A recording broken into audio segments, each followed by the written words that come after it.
before the election, everyone was kind of saying, well, it doesn't matter if Wilders wins the presidency and the prime ministership because we're not going to deal with him anyway, and we're not going to form coalition because it's so fractured, their system over there. I mean, the ruling party has 31 seats out of 150, so that's what we're talking about here, right? So they're going to form a coalition with other parties. Now, all the other parties said, we're not going to form a coalition with PVV, so it doesn't matter if he wins. Doesn't matter if he becomes prime minister, he's going to be a lame duck. He won't be able to do anything.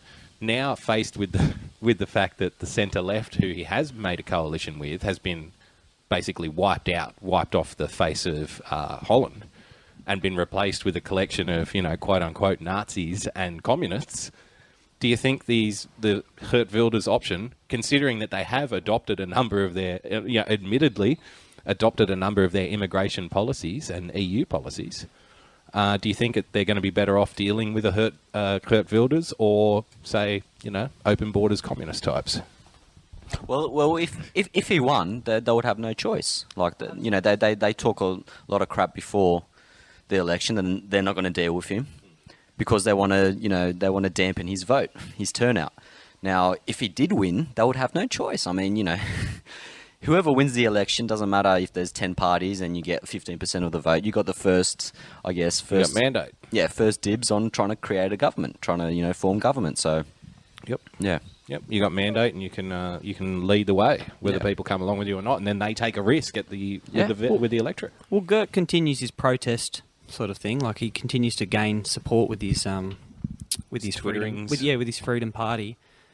But I mean, it's so hard because like where does somebody who is Dutch and doesn't hate anybody in the way that Geert says stuff like Moroccan scum and all these these quite lewd terms, Like where does someone that just he's just proud of being Dutch, he loves his country, and he just feels that these people are coming in, and they're changing the place in a direction that is that is not progressive towards like it's not organic progression. Well, this is the vacuum that exists, isn't it? Because the centre right parties and the centre left parties, they don't want to have that conversation. They want to act like everybody's basically bent over and opened up and prepared to take whatever's being given to them.